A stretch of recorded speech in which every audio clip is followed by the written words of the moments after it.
Thank you for taking the time to tune in with us. Here on Unclamped, we recognize that every patient and caregiver carries a story, each one shaped by unique experiences, challenges, and triumphs.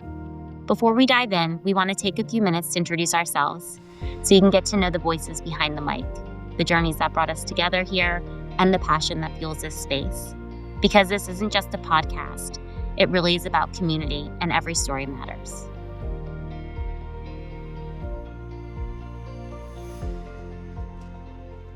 Welcome back to the Unclamped podcast. Today we're talking about something that comes up a lot in our community, like how are people actually living life on nutrition support? Like, are we actually doing normal things? Like gardening, horseback riding, swimming, travel, maybe. I think we'll save that one for another podcast though. And then I think people see and feel confused when they see some of us do things. So I think we'll get into that a little bit. And then some days, some days it's harder than the other. So we have to decide how it is leaving the house and what we can do. So we'll talk about some energy conservation. So what we need to do with energy. And yeah, let's just break it down so that people can actually live their lives. All right. So yeah, let's just dive right in. I think one of the biggest misconceptions is that when you see someone doing something like horseback riding or something, it just looks easy. I think we know it's not always easy. It's not always easy, but it's not always as hard as some people like to make it out to be either. So let's jump in. You, Gaby, are a bag person. You like to plan, you like to have things in a bag. So when you are getting ready for any type of sporting activity, or leisurely fun activity outdoors, or when I say outdoors, I mean outside your house, what do you bring with you for the type of activity? Obviously, it depends on the activity. Yeah. So I think so anytime we leave the house, we have a bag. Sometimes it's not a huge bag, but as my son is getting older, it's not as many things like when he was a toddler or a baby. In general, babies just need more things. So whenever we leave the house, we already have like a little first aid kit. It's literally a first aid kit. And we just have our little backup G-tube. We have a dressing in case he like sweats it off or something. We have tape because you never know when you need tape. We have a little bit of everything, like a green cap for his line, just emergency things for everything when we're out and about and he's not connected. So anytime we leave the house, even if it looks easy, like we're just living life, we do take a bag because we're always prepared. Yeah.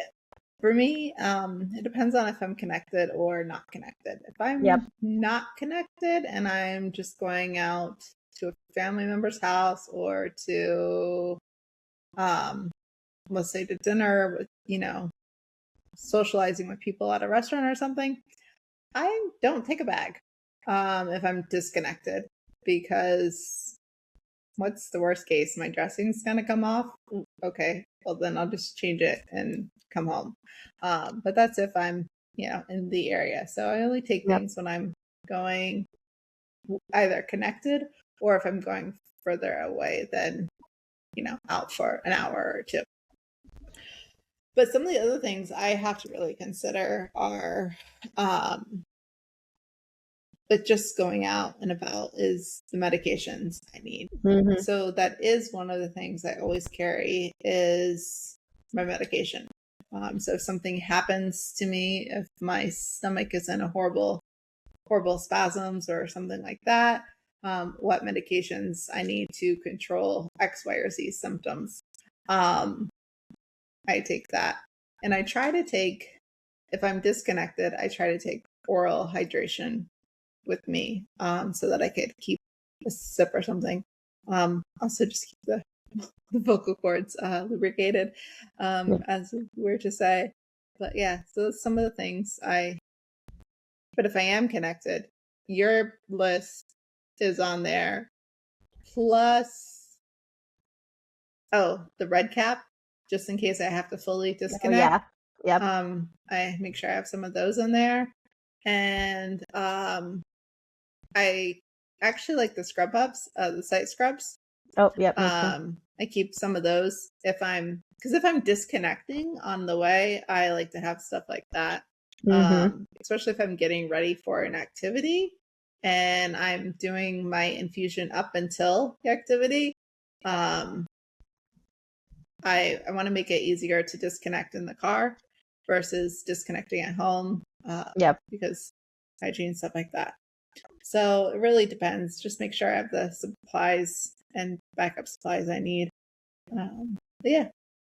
Yeah, I think one thing we also think about before leaving the house, if it depends, like you said, how long we're leaving for, but is like feeds. My son gets feeds throughout the day, so we either do the feed before we leave, or we take everything we need to do the feed on the go, or we're just like, all right, today we'll do it a little later and we'll do the feed when we get home. So we're always kind of thinking, no matter when we go out for anything, is like the schedule. How do we stay somewhat on schedule? And for me, it depends on the activity, right? So as we talk about different activities, I change up my schedule based on the type of activity that I'll be doing. So because some activities you can infuse with, some activities it's much harder to be feeding. Some activities you can't eat orally while you're doing. So think about it the same way. If you can't eat orally while you're doing it very easily, you're probably not going to be able to infuse either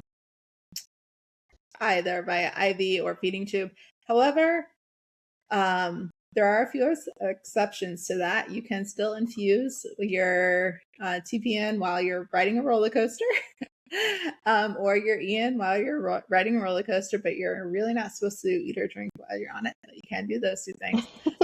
So there's a few exceptions to that rule, but in general, if you can't eat or drink while you're doing the activity, if it's complicated, then I'm normally not going to be infusing while I'm doing that activity. Yeah.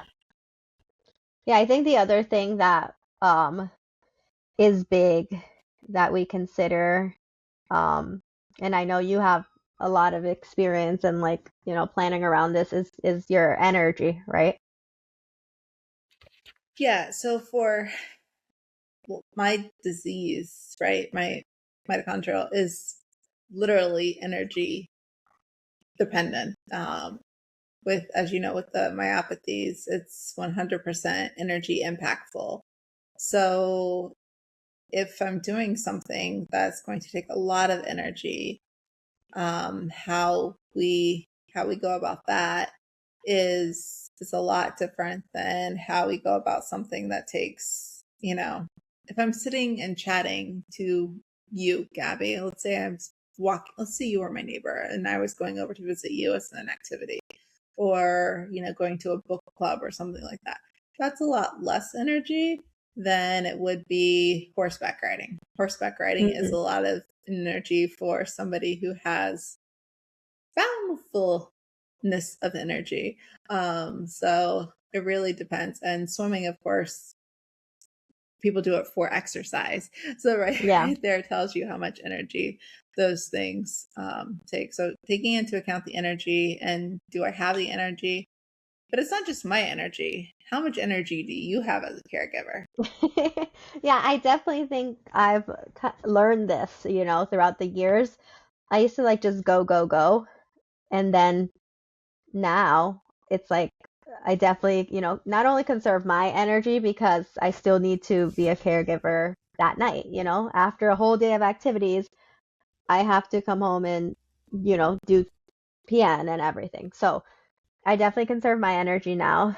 And then my son, as he gets older, he definitely doesn't conserve his energy, but he is learning. He is learning now that if he pushes himself, usually the next day might, look different. He'll be extra tired and maybe not be able to do that morning activity.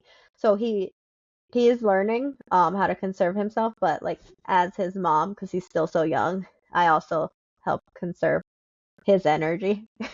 So I'll just cut today we're going home, let's say 7 p.m. instead of 9 p.m.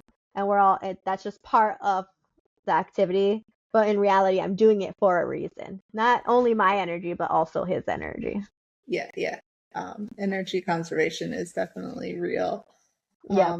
Real. Because it costs you like later if you don't, especially like with your condition. It can cost me days or even weeks. So Yeah. if I push it too much, and I'm not properly hydrated and all that. So really thinking about the activities I'm going to do. I don't just plan, and I'm not a big planner, ironically, but I don't just plan my day. I have a calendar that I plan out the week, even the month, as to when I need to rest to do X, Y, or Z. So after coming back from my last trip, which was a 6-hour time zone difference, so it took me a while to recover. Just knowing my body. So I didn't plan anything big during that time. And then I have an upcoming conference that I'll be going to, and I planned some downtime or some slower time right before that. And then when I get back, I intentionally planned. I was actually invited to something else, and I planned some shorter activities. I didn't accept the activity because I won't have the energy. So planning not just the day, but the week and potentially the month, depending on your schedule. And then life happens. So sometimes all planning goes out the window. Yeah. But so while we're talking about real life and life happening, and with this episode, it's all about sports and activities and everything. So let's get out some of the eeks first, and then we'll get into some of the checklist of things that have made things work. And the reason I say the eeks first, because we learn our best lessons, and people take notes here, because I think you'll learn more in this part than you can in other parts. But what eeks or oopses or that didn't go as quite so planned have you experienced with some activities? I think one of our biggest one is swimming. My son swims. He has swam since he was 2.5 and he's 9. And I always like to say he's never had an infection because we are very like cautious. Plus, we're I know, knock on wood. And and regardless, there's a risk, and swimming is very important to us and to him and for his safety. So there's a great benefit. But we had one experience, not maybe a year ago now, where he was at his weekly swim class and water got all up in his dressing. And this is actually the first, and that doesn't really panic me. I'm like, all right, we'll do a dressing change, when in the locker room or when we get home. But water got in his line. He has a Broviac. So it got in the cap. I had it parafilmed. When I took the cap off, I saw water in the cap. And I was like, we're done. But yeah, I did what I could do. I just came home. I think in that moment, I didn't do anything in the moment because I didn't have all the supplies. I did take the parafilm off, I dried it, and then I made sure it was clamped and just came home. It was already at the end of swim class. And then so basically I got home, I did what I was trained to do. I took the cap off. I actually I have site scrubs, so I cleaned like crazy site scrubs. I used the flush to kind of like rinse out the line. I withdrew a little bit. And I did another cap change, and that's it. That's all I could do. Thankfully he was fine, but it was scary. But also I learned from it. Like, okay, if water ever gets in the line, this worked. So that's what we did. Yeah, that is That is a But it bit was scary, scary. and I was so nervous. And It yeah, is scary, but it's also real life. And to know that you handled it well, and you also made sure that he was clamped, so the water couldn't yep, get up above his clamp. yep, That's something that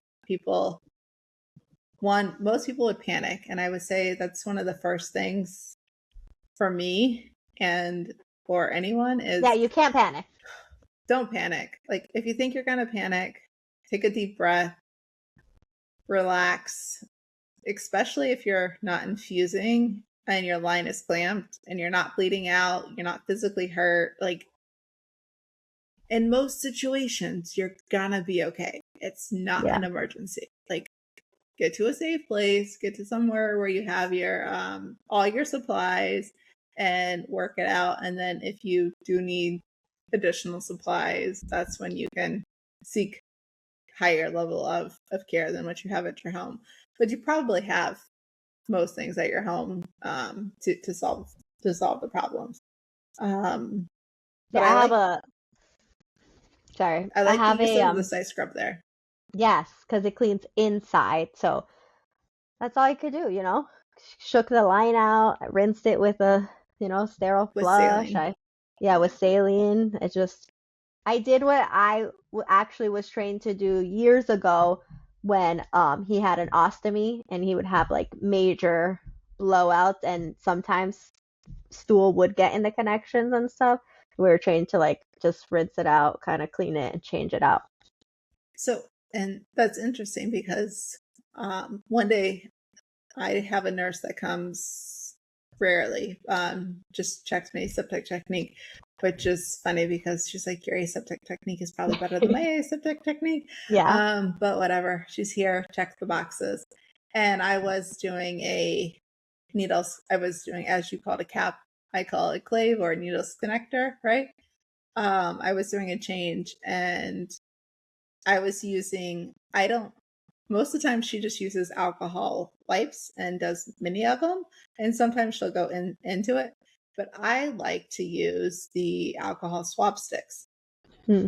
because I can put the end of the in there and really like scrub in, and to get like you did with the site Yeah, scrub site to scrub. get into it doesn't go in that far, but and Yeah. enough that the around the clave, well, not the clave, the connection of the line. So it's a little bit different.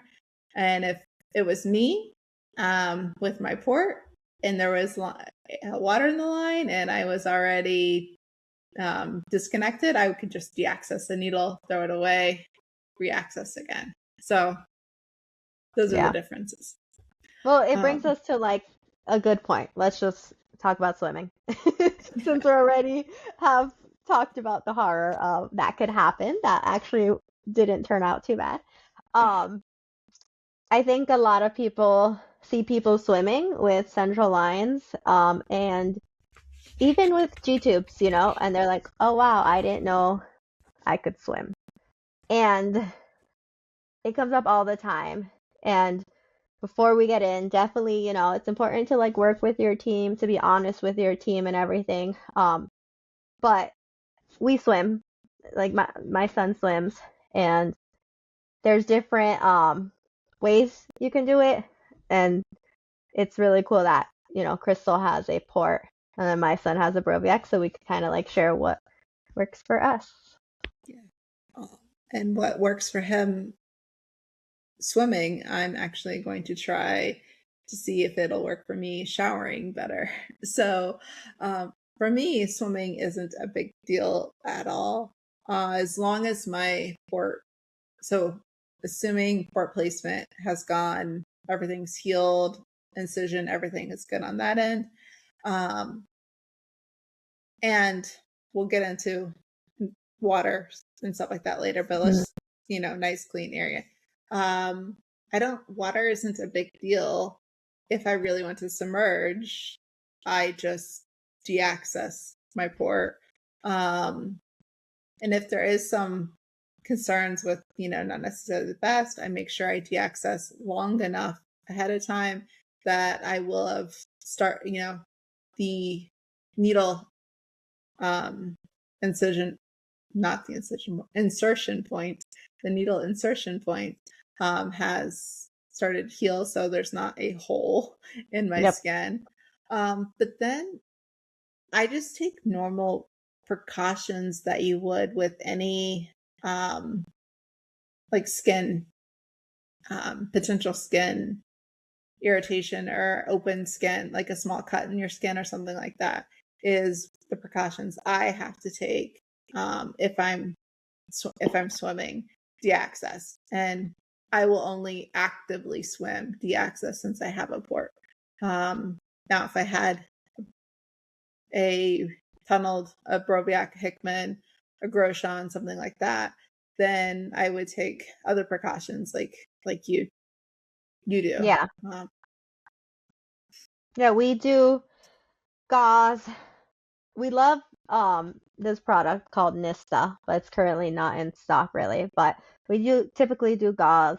We do, Tegaderm. We like Tegaderm HP. And you leave his regular dressing on. Yeah. Right? So ever since the cap incident, I will say we parafilm the cap. We have always done that. We have a green cap. Always have done that as well. But on top of that parafilm, now we do a little piece of Tegaderm and make sure it's super sealed, just for extra precaution. Then, I loop the line over. I put the gauze over that, and then the Tegaderm just touching like his skin, not his actual dressing. So very similar to like you would many people prep for a shower. Yeah, exactly. And we do use like a Skinister adhesive spray that helps us a lot. We he does have a dry suit as well. Like sometimes we just don't want to take like a huge risk, and the dry suit is pretty safe. So it's probably like the safest option I'd say for us without getting super wet. So sometimes we use the dry suit. Sometimes he chooses to use the dry suit in the winter if he's swimming in the winter because it's cold and he's It's like, warmer. I want to be warm. Yeah. So it's kind of a nice option to have. Yeah. And that's what we do. actually, the dry suit that he uses was actually invented for kids to be able to swim and play in the water that have central lines in the UK. Yep. So it's really cool that you're using it for the reason it was invented for. Yeah. And so there are, and I said there's not really many other precautions I take. If it's sunny out and we're swimming at the beach, so what I wear a rash guard, or I want to ensure my swimsuit is high enough. This isn't because of the water per se, it's because of the sun. Yeah. There's one place I really do not want to sunburn, and that is near or over my port, because it's gonna hurt. Sunburns hurt anyway, but add on top of that having to then go out scrub with, I use chlorhexidine, so scrubbing with chlorhexidine and then putting the skin barrier down and then putting a dressing on. My skin is not a big fan of dressings in general. Yeah. I have found a dressing that works, but it doesn't really get dressings, and me are friends. I obviously need them, but yeah, I don't want to sunburn. And so I think if anything, that's probably one of the biggest precautions I take, is to ensure that very sensitive skin that doesn't ever see the light of day really doesn't get sunburn. Yeah, that's in the sun, and it doesn't matter what activity I'm doing in the sun. If I'm infusing or not infusing, I try to make sure, because you can't put sunscreen on. Yeah. I don't know the actual SPF protection of a dressing. I wonder. I don't know. maybe if I run across somebody at the conference that I'm going to next Good week, question. I will ask them if they have any SPF ratings on them. But all joking aside, yeah, like sunburns are one of the things that I seriously do worry about in that area. And I would say it would be the same thing if you have a G tube, Yeah. any type of tube. You don't really want the irritation of a sunburn. It's just adding an Mm-mm. extra thing that you have to deal with. So that's one thing. But as we were talking about, the different types of lines make a difference. Yep. And if you're a feeding tube user, so if you have a G tube, a J tube, either with a peg, or if a dangler for some of you that call it that, or a low profile Mickey or ATM or whatever type of button you have, there's not as many concerns with that as long as everything is healed. I would Mm-hmm. say some of the biggest would be with if you have a dangler or peg tube, right? You'll want to make sure it's more secure to the body.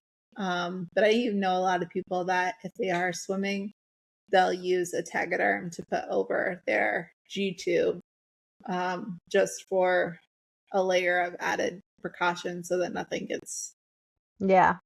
in there because it's Yeah. here to irritate it or Sometimes, something. like, even if you're at the beach, sand could irritate it, or if you're like in waves, a hard wave could hit you hard and, like, move your tube. So It could. yeah. So adding some extra securing devices is important, and you secure his central line by basically taping it, Yeah. using a tegaderm, taping it to his chest.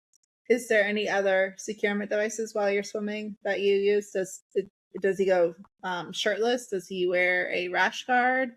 Yeah, usually he likes to wear like a shirt and like a shirt with, the shorts. Okay. Like a swim shirt.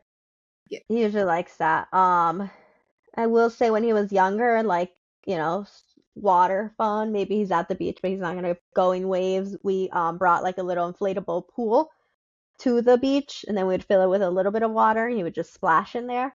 We would use press and seal, Mm. kind of like just over it, just so it wouldn't get soaked. He's a toddler, a baby, really, so he Mm. would just splash, like he's not submerging himself. Yeah, I would Yeah. say that. I mean, some people are allergic to Tegaderm, so I would basically say like try the dressings. And I've always trialed everything at home, like in baths before I went on an airplane on a vacation to a pool, like we do trial things at home as well. Even Yeah. not on him. Like I remember, what did I do? I would do like I don't remember what it was. Maybe it was a dressing on my hand or something. And I wanted to see how good it was. And I just remember like going in the sink and like soaking it. Just do little things that, kind of experiments. Yeah. Safe That's experiments. safe experiments. Yeah, putting things Yep. on your hand or on your arm, and then washing it to see if Yep. it comes off or something like that. But some of the things, like, right, we're talking about providers, and with swimming, it depends on your provider. Yes. You will get vastly different answers. I'm not saying one is right or one is wrong. Yep. So it really depends. It also depends on where you are in the world. So if you're one of our Australian blokes that are listening to us, you're like, what? Like, you don't just go swimming after you're healed, even if you have a brobiac. Why not? Or our UK friends. So there's definitely research out there that says that it's okay, given a checklist of things to check. But the safety, for me, all activities. It doesn't matter which activity we're going to talk about today. I would say your method of feeding, if it's enteral or parenteral, isn't necessarily the limiting factor.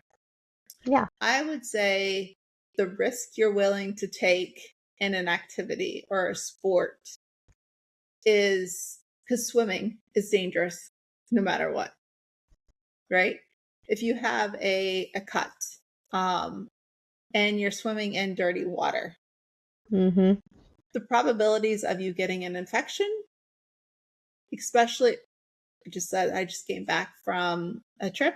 The trip was to Hawaii. During that time, they had their second Kona low, which is a major storm, 30 inches of rain. Actually, one day we got 8 inches of rain in like less than 8 hours in one area.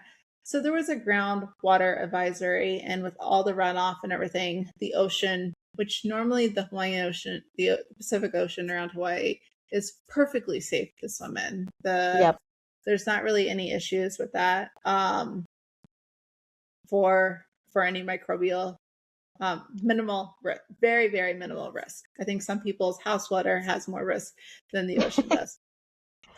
But with all the runoff, there were people getting sick, especially in the areas that had high runoff, even without having any. They might have had a cut on their leg or whatever. So people that were doing the cleanup from the mudslides and cleaning out their houses and stuff like that, all the contaminants from the animals and waste and just all that bacterial crumb, they were getting sick, right?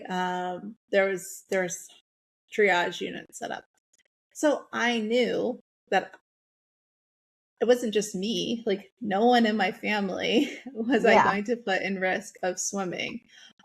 We did get to go swimming one day on that trip, and it was after the advisory had been lifted. But even then, we took into consideration where on the island has the least amount of runoff, has the most amount of changes oceanically, has like the driest part and stuff like that. So we took into those considerations, not because of my central line, but because of the general risk and safety of the family. So I think those are things you have to think about in general, and that includes public pools. Yeah. Like if it's so gross that I wouldn't go in it, I'm not gonna put my child with a central line in it. Yeah. I would say like the water precaution is just something you should think about even without a line, but definitely if you have a line, don't go into gross ponds or small lakes with advisories or like, check the water you're in. Do a little research, like not real research, but just kind of, like I could tell if I go somewhere and the pool looks really dirty. Yeah. I'm like, maybe we it won't smells swim. extra chlorine for a reason, Yep. I'm not gonna get in there. Yep. And that does bring up an interesting. Everyone always asks, "Will I get into a hot tub?" Well, it depends on where that hot tub is. Yeah. Yep. Is it one where slimy, icky, dirty people are in? And there could be lots of microbial growth? Yeah. Then forgetting my central line, no, I'm not getting in there. Is it the hot tub at my parents' house? Yes, I'm getting in there perfectly fine. I have no problem with it. And when you go places, if you're going to like a hotel or something like that, ask, like what is their, what's the pH of the water? Like check their water logs. Like, they have to tell you, they have to show you. And then same with if you're going to a beach or whatever, you ask the lifeguards. They can, or if there's lifeguards there or the park rangers, ask the people around. They normally have pretty good advice and know the water, if it's safe to be in, if it's not safe to be in, stuff like that. So use I'm going to Yeah. say common sense, but common sense isn't so common. But use like realistic judgments as to how safe it Yeah. is, regardless of your central line, and then be just a smidgen bit extra careful if you have a central line versus if you have a tunnel line, like your Broviac versus my port, or if you have a feeding tube, like that's just going into your gut. So you might have a little bit of issue, but you're not going to have end up with a bloodstream infection. Yeah, and like you said, if your G tube is like, has had a lot of leakage and it's irritated and it's open, like maybe you shouldn't go in right now. Just kind of like same like if you have a big cut. Like all those little things just are things that we think about. Yeah. And most Or of the maybe you time. do go in if it's a nice clean ocean, because that salt water It'll heal the heal wound. That things happens. That up happens. Yep. heal wounds pretty well. We But went to make sure Puerto it's really Rico. clean. We went to Puerto Rico and my son's G tube was irritated. We came back and it was amazing. It was amazing. It was healed. So crazy. I must say I had less irritations when I constantly swam in the beautiful Pacific Ocean than I do now. My skin was a lot healthier when I would swim in the oceans on a regular basis. But yeah, so I think we covered a lot of things, and really it's just preparing Yeah. for what could happen. Don't freak out, prepare for what could happen. Take your extra dressings, and then when I get home, I'm gonna shower, right? So I shower off if they have a shower there, like I do a general rinse off, just like anyone would, because I don't want whatever I was swimming in on me. I don't like the gunky feeling, or I don't like the salty feeling. But then when I get home, I really scrub, um, to go, to make sure. Well, I do it before I access my port anyway. I exfoliate. I use face exfoliator, and I exfoliate the area to make sure everything's good before I go. But yeah, so that's some of the things, the precautions we take. But what we didn't dive into is what your provider says, what my provider says, what all the providers say. So how do we have that conversation with our providers? Yeah, I think that's a huge one, Um especially I say like if you're an adult, you kind of you're your own decision maker, right? As a caregiver, I'm not making a decision for my child, and sometimes that's a little harder just because like harder emotionally in a way because I want to make sure I'm making the right decision. And I want his providers, his doctors to be supportive. So, like we said, every center is different. Talk to your team. I like to approach things on like if something's really important to us, like how can we do this safely? Um, because we know it's really important to us and we want to do it, even if we know maybe we shouldn't. But talking to our team, like how can we do this safely? Like kind of finding that, balance of risk versus benefit where it's not like extra risky. I think it's important. I think sometimes people talk to their doctors and it's like, can we do this? And they're like, no, we don't advise. And that's it. And that could weigh really heavy on a family. That could, like, I've seen families extremely depressed who have a pool in their backyard, and all the other kids are in it, and their kid with a central line can't even go around it. And I feel like in those situations, talk to your team. Say, like, we want to do this. We're gonna do it. Help us make it safe. That's my thought process. Yeah, I mean, and the same thing, realistically, I know an 18-month-old who has never had a bath, Hmm. an actual bath. They have only had a bird bath or a sponge Yeah. bath, whatever you want to call it, because they have been told that the water is so dangerous for them. Yep. And I'm like, dude, I know this 18-month-old.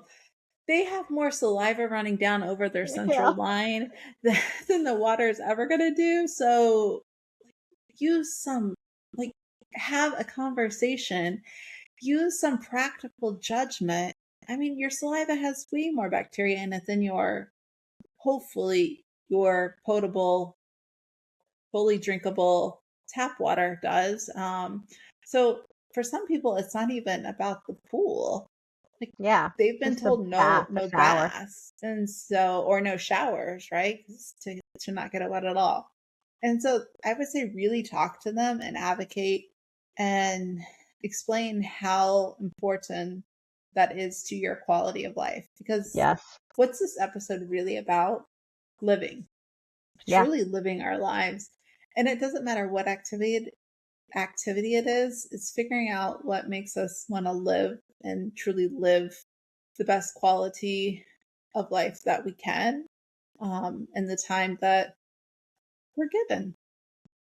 And I think too, some things just, maybe it's not the right time. Maybe as a caregiver, like you're still kind of perfecting your waterproof method, or you're still gaining that experience as a patient as well if you're new on nutrition support. So I think sometimes if providers still say no, maybe that's when you say, like, is there a safer version then? Like, Mhm. how can I do it halfway, Maybe you come up with a compromise, not only with your team, but like with yourself. Like, okay, like let me start off by just, I don't know, doing half my body in the water and like getting comfortable with that. And that's enough to make you feel happy. And eventually with time, you'll get better where you can do more. I don't think, I think also like talk to different people on your team. Sometimes we have a lot of people on our medical team. And we have certain nurses who get it, who really get how big these things matter to us. And they've actually been around a while, so have seen patients do it and are willing to work with us. So it doesn't, just because one person says no, doesn't mean it's no. Yeah, and that's where, like, talking, like you said, that's all the medical providers in your life. So if you have a home infusion nurse or something like that, definitely talk to them as well, because a lot of them aren't new to this world. They've been around the block a time or two, and so they'll be able to show you and teach you the best ways of securing the devices, even for a shower or for a bath or something like that. Which adding soaps has a whole nother, conditioners, body lotions adds a whole nother issue that we can talk about later. But yeah, like, just sharing what you truly want to do in life and figuring that out, Yeah. I think will makes those conversations and learning how to advocate. I think we've talked about advocacy on a lot of episodes. Um, and I think we will have a full episode on advocacy eventually. But learning how to advocate for the small things, but the small things are actually really big things. Yeah. Yeah. Yeah. It's just about everyday life, really. All right. Let's talk Yeah. about other activities. So what are some of the other favorite activities? Activities that some people, let's just go from water to dirt, Yeah. right? Gardening, right? There are people that are gardening in general is considered a nice, relaxing, um, can be low energy, can be high energy depending on the size of your garden. Um, a little tip: some of my gardening pots are actually when they sent us the styrofoam boxes, Oh, nice. for my PN, those styrofoam boxes got turned into, with holes poked in the bottom of them, into flower pots. Nice. And so for me, bringing them up off the ground, like having stuff up, Mm. makes it easier. So that's just from an energy standpoint, but it also makes it easier because I normally garden fully infusing, right? Because I'm gardening during the day. And I don't cut grass anymore, but if I was cutting grass, I would also be most likely doing it during the day. And I would just put my backpack on and cut the grass and make sure my t-shirt was covering. Same thing with gardening, right? I make sure whatever garment I have on is going to cover my central line, and so that the dirt, dust, debris can really get on it instead Yep. of directly onto my dressing, knowing I'm going to have to shower afterwards, or at least really wash off. But if I'm just doing some basic, like let's say gardening in the house, right? Like your house plants. Let's say I'm transplanting a house plant. One thing I really, which I do quite frequently, is one of the places that you're not getting really dirty. The only thing that's really getting dirty on you is your hands. Yep. So, one, you could wear gloves, gardening gloves, or those disposable non-sterile gloves that people like, Box gloves. that I don't Yep. like, but people like.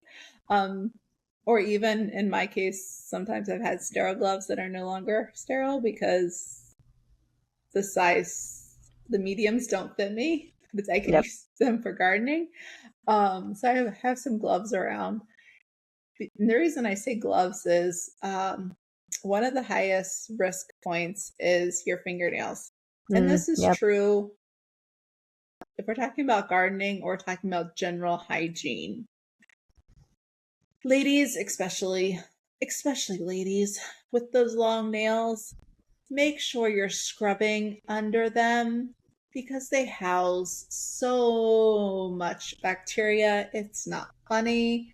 Bacteria, dirt, everything. And you don't want to get dirt in your line, even if it's bacteria free. You don't want to get bacteria in your line. You don't want any types of contaminants to get in any of your lines, unless it's your feeding tube, and if you get a little dirt in there.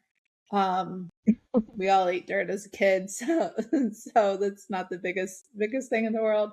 But really, like, after you garden, I would say my biggest tip to anyone is make sure you truly wash your hands, and especially under your nails, Yep.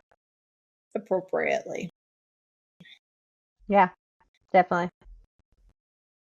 I mean, you're in nursing school. What do they tell you? Yeah. Yep. We have our short nails, no nail polish. They have also, like, they have in kitchens too, like, because, cooking food, they have nail brushes. You go do the little um Yep. toothpick And Thing. But yeah. old toothbrushes, actually, like, Yeah. they work great. Like, right. So I'll keep my toothbrush, especially I use a power toothbrush, but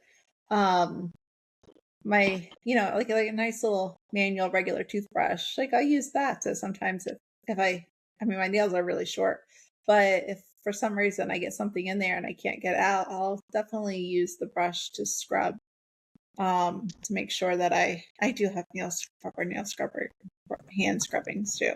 But most people don't, so toothbrush is a great thing.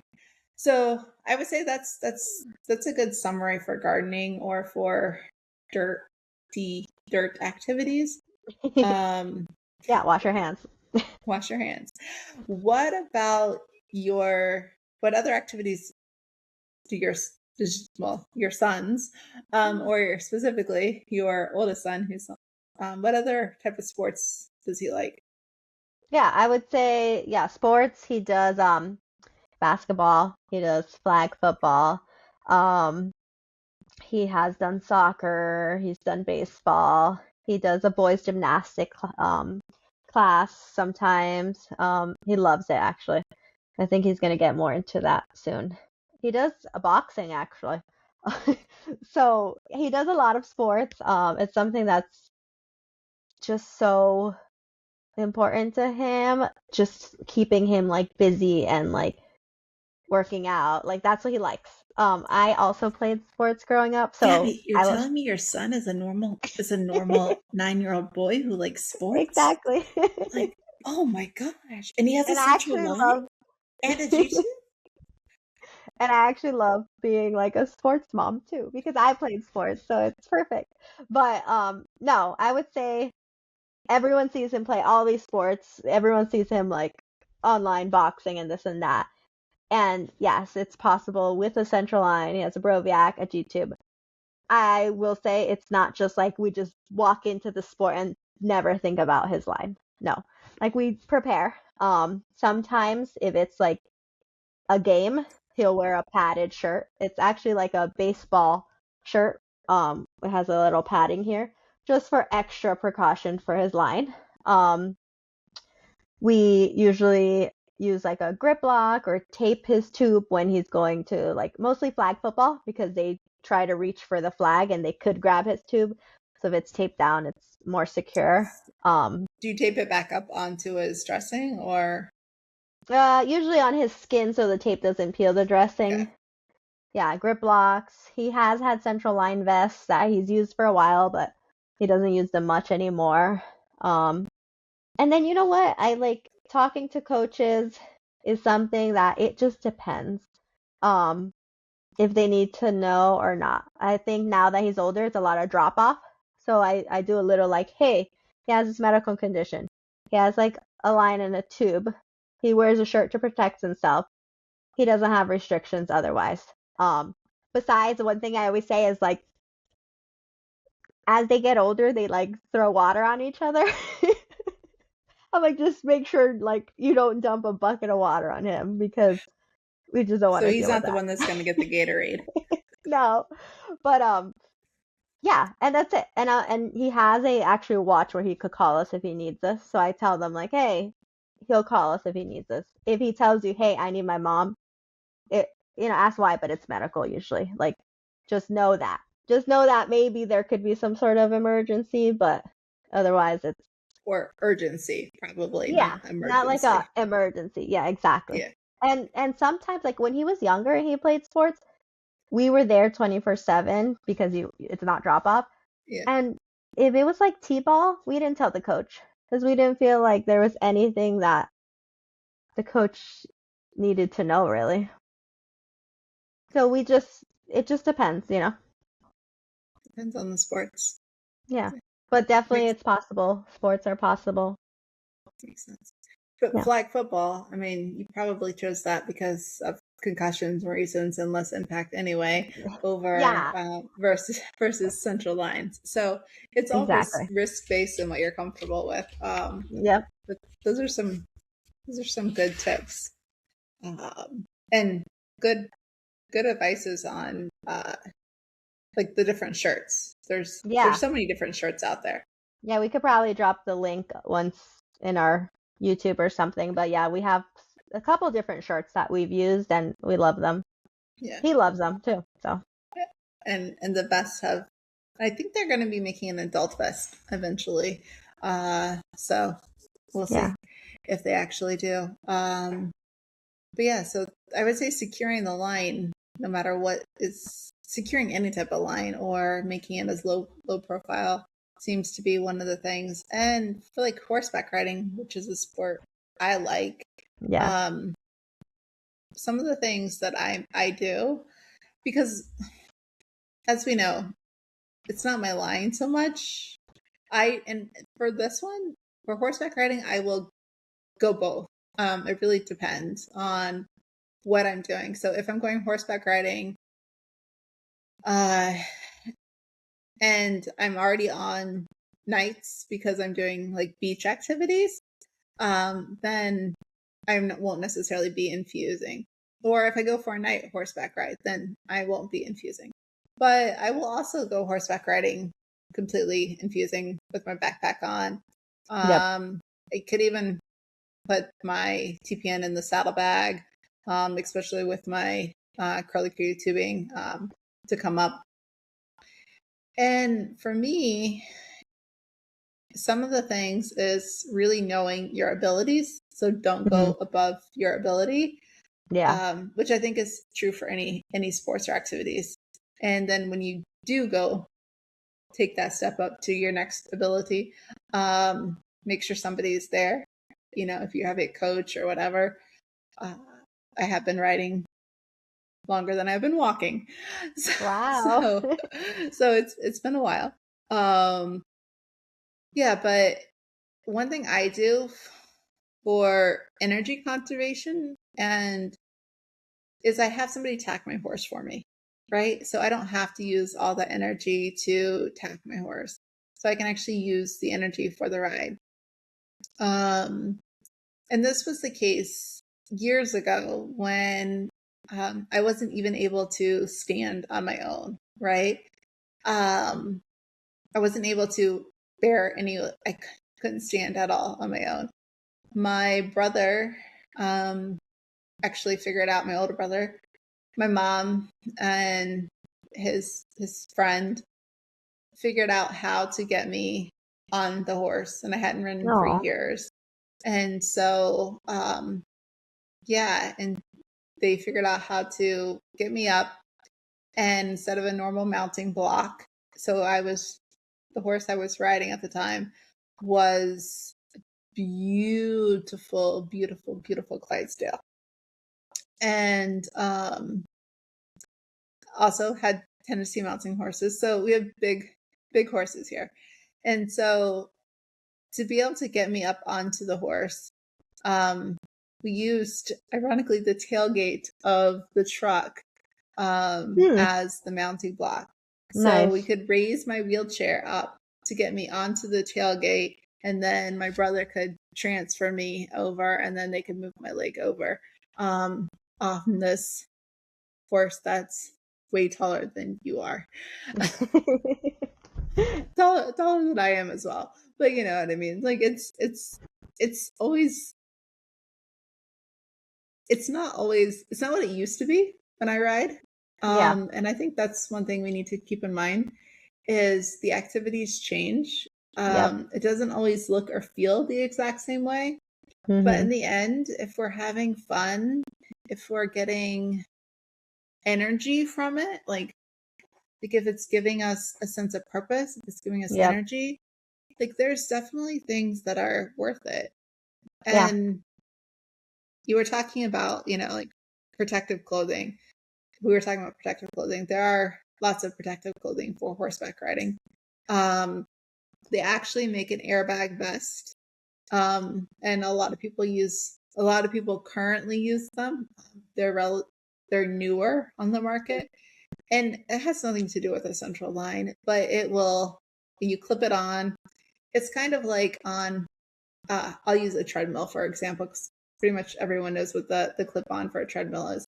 So you know how you clip on, you clip the safety connection onto, onto your belt, to your shirt or whatever, if you're on a treadmill, that if you fall, it'll stop. Well, this is similar. You clip it onto your saddle, and if you fall, it pulls it, kind of like the life vest in the airplane, right? Like it pulls the tab that then inflates. It'll inflate. It'll actually cover up your head. It'll cover down your tailbone and also your chest. So it provides a lot of protection. Wow. It's literally like an airbag for you, but it's a vest. That's cool.